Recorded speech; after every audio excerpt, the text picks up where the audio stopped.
what were the biggest turning points that you discovered in your journey from working in the tech space to a more leadership oriented space? I think the first real turning point came when I realized that the technical excellence alone does not move outcomes.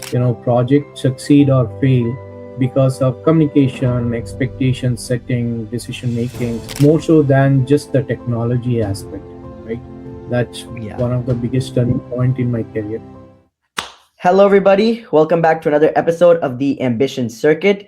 Today, I'm with my guest, Mr. Girish Kannalli, and I'm going to hand it over to him to give us a brief overview of himself. Hey, Vedansh, good afternoon. It's a pleasure to be on this episode. As Thank you you. called out, my name is Girish Kannalli. I'm currently the founder and CEO of Exterior Inc., and I also have a couple of other entities. Primarily, I've been in the technology space for all through my career, 30 years or so. The first Wow. 25 years, I was in a corporate jobs, worked for multiple organizations, providing technology consulting services across global clients in the healthcare, insurance, BFSI, financial segment, more so than retail. Um, 2021, 2022, I kind of decided to kind of pursue entrepreneurship. Have Okay. ventured into building, starting a company, and trying to scale the company as we speak now. Awesome. No, I love that for you. So good luck, and I'd love to hear more about it today on our episode. So Absolutely. I saw that you began your career as a software engineer at Tata Infotech, and you later moved into leadership. So, what were the biggest turning points that you discovered in your journey from working in the tech space to a more leadership oriented space? Uh, yeah. When I started off, I didn't think about leadership or anything as such, right? We just wanted to kind of get into an engineering. We completed the engineering, so we wanted to get into an engineering job. At that time, IT was prominent, so kind of took up this job at Tata Infotech as a software engineer, right? And primarily the focus was writing codes, understanding systems, solving technical problems, etc., etc. I think the first real turning point came when I realized that the technical excellence alone does not move outcomes. Projects succeed or fail because of communication, expectation setting, decision makings, more so than just the technology aspect, right? That's Yeah. one of the biggest turning point in my career. The second one is when I understood and started owning the problems end to end and not just delivering my task, right? That Hmm. mindset, thinking like an owner, led to opportunities in the later career, like pre-sales, client engagements, and eventually leadership skills. And basically, the third turning point in my career is primarily understanding and appreciating what the leadership is all about. Leadership is not about authority, but it's about Yeah. accountability. When you realize that, I think a lot of things kind of starts getting more clear. Awesome. That's an amazing Yeah. answer. I love that. Thank you. So I also noticed, at your time during your time at Wipro, I should say, at Wipro, you transitioned from pre-sales, then to engagement management, and then to global account leadership. And what skills are most critical in each phase? How did you navigate so many turning points? Wow. Yeah. I think the Wipro was an important phase in my career. I think that's the phase where I actually transitioned from a so-called software engineer to the leadership. I think Uh-huh. the key skills, pre-sales, pre-sales is all about storytelling. It's a structured thinking and translating technology into business value and value propositions. Right? How do you Yeah. effectively communicate that? That's the core to the pre-sales skills, right? And you should be able to explain why something matters than how it works, right? That was the Yeah, core skills I learned during that phase of pre-sale. Then I kind of moved from pre-sales to engagement management. The role is, primarily you're responsible to manage a engagement or multiple engagements as of primarily course. from the us shore working with the global teams. Here comes the execution discipline, right? At the end of the day, you have to plan, you have to do the risk management, you have to Definitely. manage the stakeholder communications, and learning how to say no diplomatically at times so that your team is protected and they're not overloaded, right? All these things comes together, and it's all about expectation setting, stakeholder management, and execution discipline, right? When it Yeah, comes to the definitely. global account leadership, where you own the profit and loss for the account P&L responsibility, here comes, and also growing the business, right? It's indirectly associated with that. Here, more Definitely. about strategic thinking.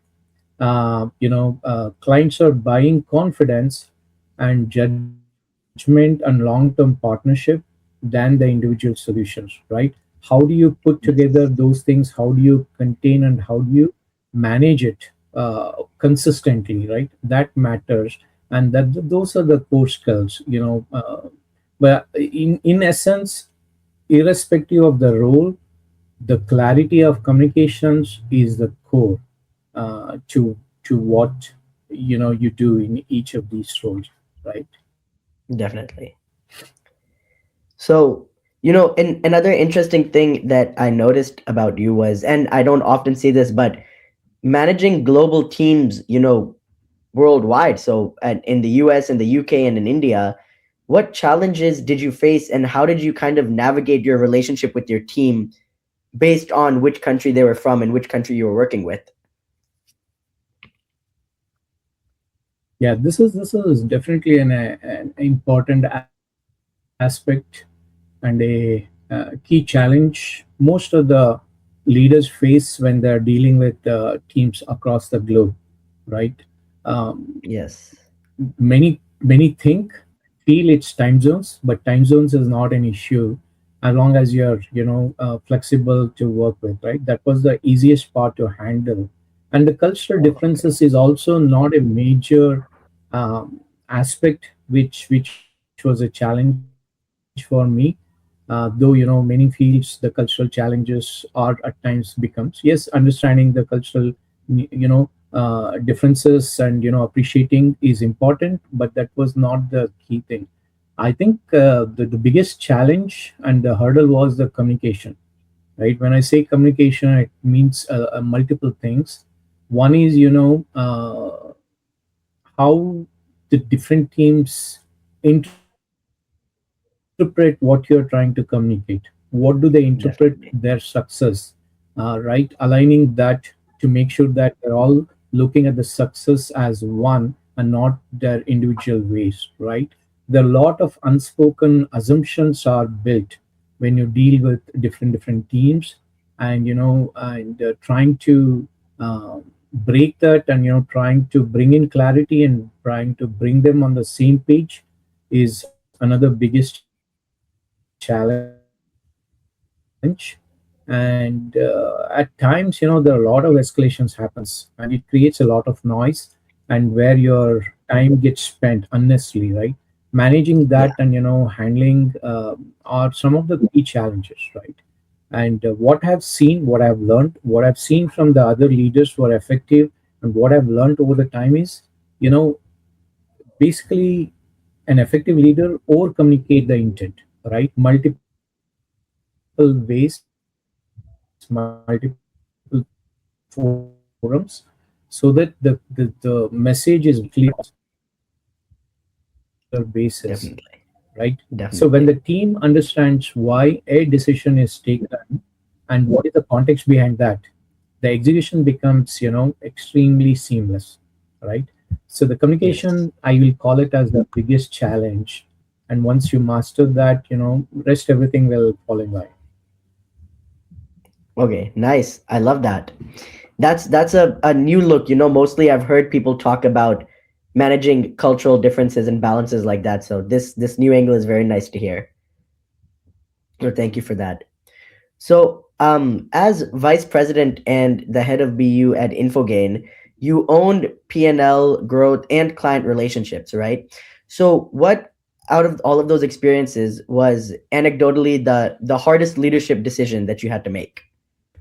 I think always around people, right? People you work with, Uh-huh. people you deal with, Yes, less so on the financial aspects, but it is all people related, uh, right?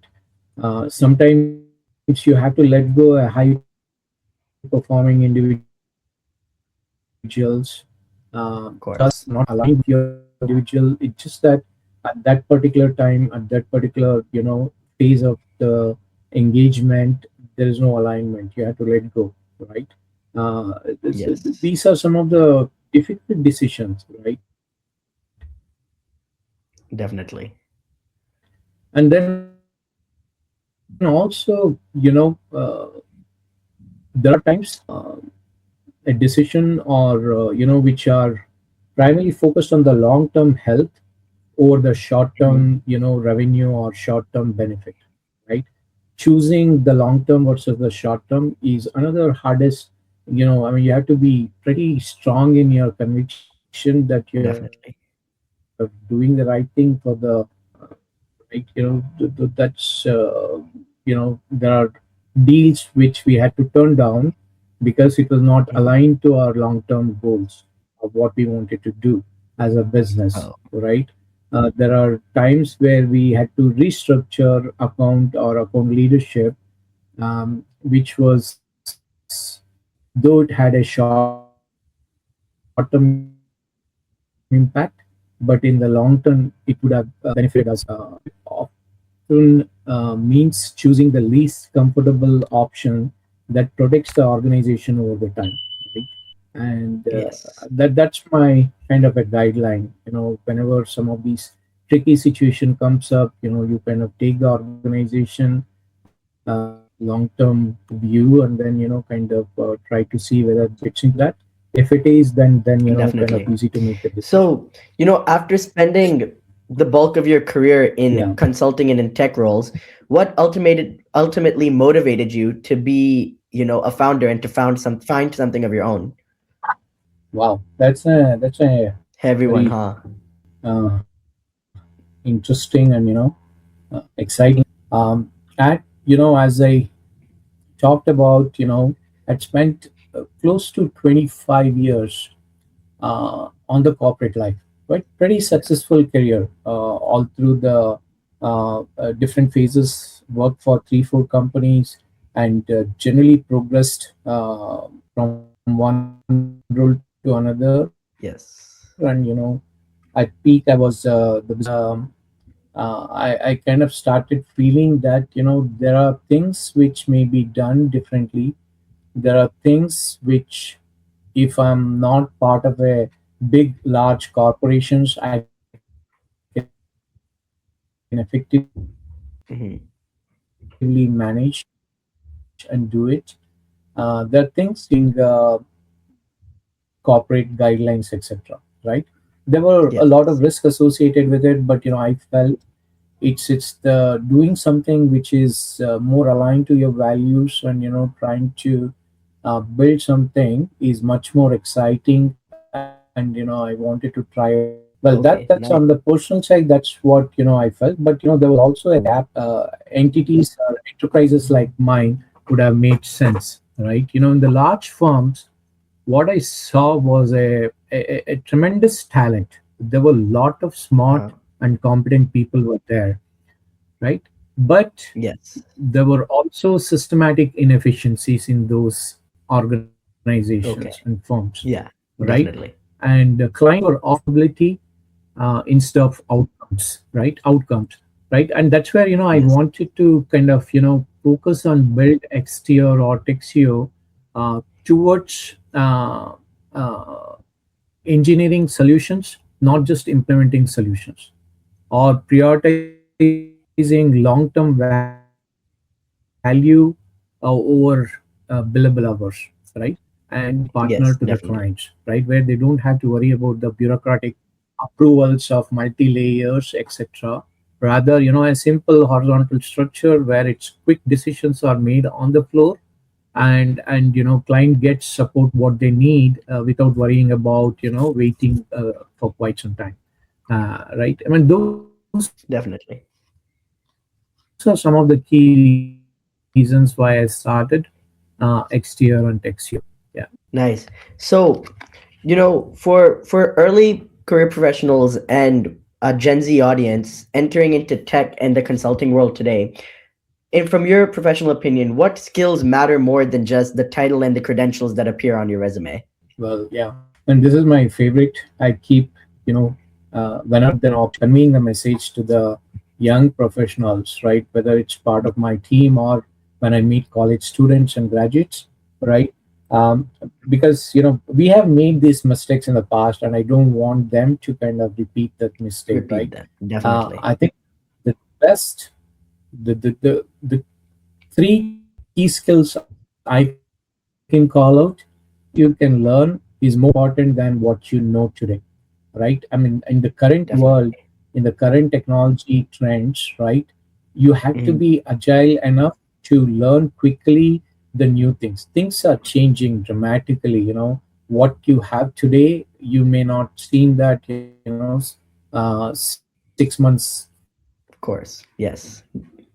from now, right? If something new will come, and you should be able to learn the new technology and implement the solution, right? So that's the key skills. Right. And the second one is absolutely necessary and important, is the communication. Like, that's the most investment somebody should put in from Put their into themselves. early days of schooling, right? Okay. Awesome. Yeah. Clear thinking expressed clearly apart very early in their stage, right? From school days to continue to grow, right? And the third Yeah. one, which is an important factor, is reliability of an individual, right? Doing what you say Definitely. you will do consistently is very important.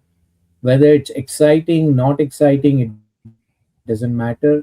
If you have committed, you have to complete, and learning agility, communication, and reliability, right?